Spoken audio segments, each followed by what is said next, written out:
चलिए बच्चों, देखते हैं क्या स्कोर रहा आपका। टेलीग्राम पर मैंने पहला टेस्ट करा दिया है और इसके आंसर मैं बता रहा हूँ। मुश्किल से 5 से 10 मिनट के बीच की वीडियो रहेगी। इसके बाद में क्लास नंबर 11 कल 6 नवंबर को आपको मिल जाएगी। आज 5 नवंबर 2023 में ये वीडियो बना रहा हूँ मैं। फिर जब 11 से 20 हो जाएंगी तो फिर 1 से 20 तक का सबका टेस्ट होगा। फिर 21 से 30 हो जाएंगे तो 1 से 30 तक का, क्योंकि टेस्ट बहुत ज़रूरी होते हैं ताकि हम देख सके कि जो सीख रहे हैं वो मेमोरी में है और सही तरीके से है या नहीं। चलिए, क्वेश्चन नंबर पहला है टेस्ट का। रिमोट, इसकी हिंदी होती है दूर। इसका आंसर बताना है हमें सिनोनियम। आंसर बन जाएगा far away.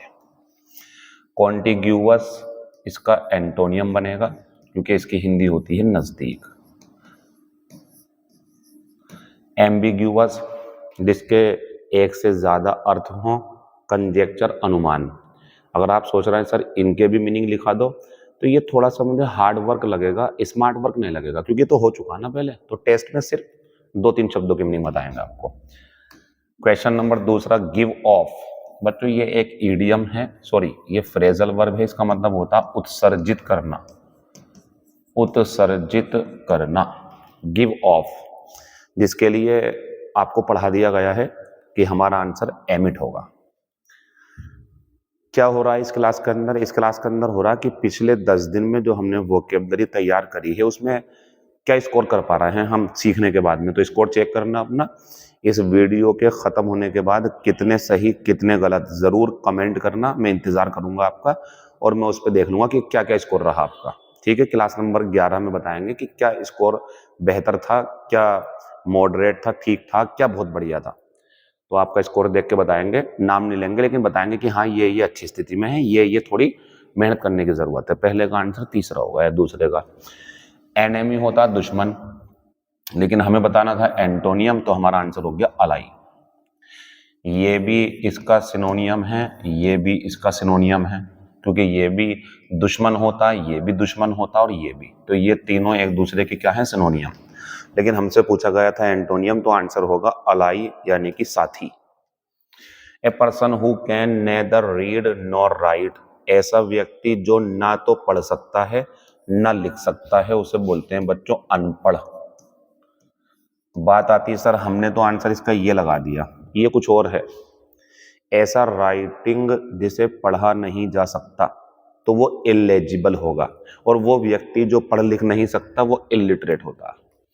Question number 5, one who is out to destroy the government, वो व्यक्ति जो सरकार को खत्म करना चाहता है, नियम कानून भंग करना चाहता है और चाहता कि उस देश में खूब अफरा तफरी मच जाए, ऐसे व्यक्ति को बोलते हैं एनार्किस्ट। तो आंसर क्या है हमारा? दूसरा हो जाएगा। अच्छा, ये इसका एंटोनियम है, ध्यान रखना, क्योंकि ये होता शांति प्रिय, ये होता अराजकतावादी, जो अराजकता फैलाना चाहता हो जिससे देश में अफरा तफरी मच जाए। तो 5वें का आंसर दूसरा है। क्वेश्चन नंबर 6, अच्छा अगर ये मेरी रेगुलर क्लास होती तो मैं एक एक शब्द को समझाता, जो मैं कल समझाऊंगा क्लास नंबर 11 में। ये तो हमारा टेस्ट है आज का। तो एबेयंस का मतलब क्या होता है? टाल देना, चीजों को आगे कर देना। तो इसका सिनोनियम क्या होगा हमारा? सस्पेंशन। फिर हम आगे गए, a person who compiles a dictionary, पढ़ाया था मैंने। लेक्सिकोग्राफर, जो डिक्शनरी बनाता है, शब्दों को इकट्ठा करके संकलित करता है और डिक्शनरी का रूप देता है, उसे बोलते हैं लेक्सिकोग्राफर। एम्बेलिश की हिंदी, पुरानी वीडियो देखो आप सब समझ जाओगे, सजाना होती है, और आंसर इसका बन जाएगा डेकोरेट। ही वाज, देखो कितना बढ़िया सवाल है, he was apprehended by the police. अब एप्रीहेंडेड के वैसे तो मीनिंग 2 होते हैं, समझना भी और गिरफ्तार करना भी। अब यहां तो कंफर्म कर दिया गया है कि पुलिस के द्वारा समझना नहीं है, गिरफ्तार कर लिया गया, तो आंसर तीसरा आएगा। ये आंसर गलत हो गया आपका। और मान लो अगर मैं ऐसा कर देता, आई एप्रीहेंडेड दैट यू आर या यू वर ए लॉयर, मैं ये समझ गया था कि तुम एक वकील थे, तो वो समझने का मीनिंग आएगा, वहां आंसर ये आएगा। लेकिन यहाँ गिरफ्तारी का मीनिंग है, तीसरा आंसर है। Question number next, ill mannered. बच्चों इल मैनर्ड से आपको ऐसा नहीं लग रहा जो बुरा व्यवहार करता हो, बेशरम हो, इसका जो सिनोनियम है बच्चों वो इंसोलेंट है, ये आलसी होता। यही इसका आंसर है। एविडेंट स्पष्ट होता, एबंडेंट पर्याप्त होता है। आंसर दूसरा। इसी को बोलते हैं वोकैबुलरी बढ़िया करने का तरीका। सिखाया भी, घुमा फिरा के फिर पूछ लिया। इसकी आदत डालो आप लोग। आइवरी टावर, आइवरी टावर जो होता है वो क्या होता है बच्चों? काल्पनिक दुनिया, इडियम है ये, इमेजिनरी वर्ल्ड। फिर क्वेश्चन नंबर 12, टॉम, अच्छा सवाल है। Tom blank me that he didn't commit the crime. Tom ने मुझे, अब देखो बच्चों, एक व्यक्ति किसी दूसरे व्यक्ति को आश्वासन दे रहा है, बात ही खत्म हो गई सारी की सारी। टॉम ने मुझसे ये विश्वास दिलाया कि भैया उसने क्राइम नहीं किया, उसने विश्वास में लिया मुझे और कहा कि मैंने क्राइम नहीं किया। तो टॉम ने मुझे विश्वास दिलाया। एक व्यक्ति जब दूसरे व्यक्ति को विश्वास दिलाए तो एश्योर आती है। टू मेक समथिंग, उसका जरूर ध्यान रखना जो ब्रैकेट में है, यानी कि किसी किताब को खास तौर से शॉर्टर, छोटा कर देना, by removing parts of it, इसके कुछ हिस्से को थोड़ा करके। जैसे कोई किताब छापी, आपने बनाई कुछ भी, किसी राइटर ने, उसने बनाने के बाद देखा यार किताब ज्यादा मोटी हो गई, कम करना है, तो हटा दिया उसमें जो कुछ हिस्सा। इस काम को ही तो बोलते हैं बच्चों एब्रीज। एब्रीविएट क्या होता है? एब्रीविएट होता है बच्चों किसी शब्द को छोटा करना। जैसे कि मान लेते हैं हम MLA, ये एब्रीविएट रूप है, मेंबर ऑफ लेजिस्लेटिव असेंबली। फिर कॉन्ट्रैक्ट क्या होता है? कॉन्ट्रैक्टेड फॉर्म होती है, जैसे हमने करा विल नॉट, तो इसको लिख दिया हमने वांट। ये जो वांट हुआ इसे बोलते हैं कॉन्ट्रैक्ट कर दिया, दो शब्दों को मिला करके एक करना। और शब्द के पहले अक्षर का इस्तेमाल करके शब्दों को छोटा करना, वो एब्रीविएट होता। और ये क्या है बच्चों? एक किताब में 200 पेज थे, ज्यादा लगे, इसमें 180 कर दिए, 170 कर दिए, 150, ये एवरेज होता है, इसका ध्यान रखेंगे। लॉस नुकसान होता। फिर एबहॉर, एबहॉर घृणा करना होता, तो एंटोनियम बताना है। आंसर हो गया हमारा प्रेज, क्योंकि ये आलोचना करना है, ये नफरत करना है, ये सुनिश्चित करना है।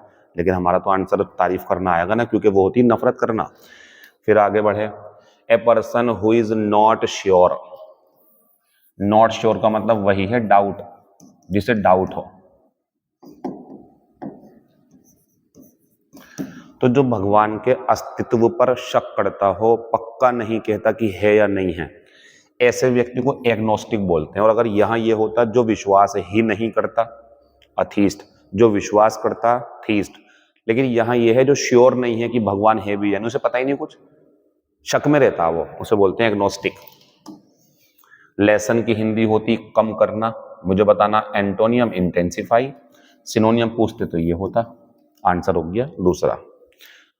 फिर his wife was sentenced to, पहले इसे समझ लो, सेंटेंस्ड टू 7 ईयर इम्प्रिजनमेंट। इसकी हिंदी पता क्या है? उसकी पत्नी को 7 साल की सजा सुना दी गई, जेल में रहने की, कैद में रहेगी वो 7 साल तक, सजा सुनाई गई है उसे। अब बच्चों ये सजा सुनाई गई है तो क्या करा होगा उसने? उसने ये करा होगा अबिट। इसकी हिंदी होती है किसी गलत काम में साथ देना। तो उसने अपनी पति का साथ दिया, यहां देखो मदद की और गलत काम करने में सहायता करी, इसलिए तो सजा दी गई है। इसलिए सजा क्यों दी जाएगी? तो कम होना होता, ये त्यागना होता जिम्मेदारियों को, ये बचना होता। इनके लिए सजा कहाँ है? 7 साल की सजा किसी क्राइम में साथ देने के लिए दी गई है। तो यहां पर आंसर कौन सा आएगा? पहला। Question number next, under the cloud, इसका मतलब होता संदेह में होना, ईडियम है। अंडर सस्पिशियन, ए फाइट बिटवीन 2 पीपल, दो लोगों के बीच में लड़ाई, dual. Find out the wrongly spelled word, बढ़िया बढ़िया बढ़िया। और इसमें जो है ना ये गलत है, अब सही हो गया ये आंसर था हमारा।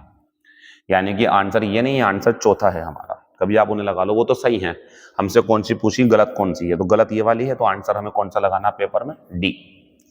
फिर से सुन लेंगे, पूछा है find out the wrongly spelled word, ये गलत है। और क्या गलत है इसमें? यहाँ ए नहीं आएगा, चेक कर लेना। आबरा का डाबरा में यहाँ ए नहीं आएगा। अपना स्कोर बताएं फिर, ताकि मुझे थोड़ा उत्साह मिले, अच्छा लगे कि हाँ बच्चे ने क्वेश्चन अटेम्प्ट किए हैं। मेरी क्लास के बच्चे तो कर ही रहे हैं, सब लोग इसे एंजॉय करें। वादा हम आपसे कर चुके हैं 200 से 300 के बीच में क्लासेस देंगे और वोकेबलरी काफ़ी हद तक आपको ऐसी पहुंचा देंगे कि आपका स्कोर बढ़ेगा। Thank you, all the best, see you tomorrow. अपने स्कोर जरूर बताएं कमेंट में कि कितने में से कितने रहे आपके।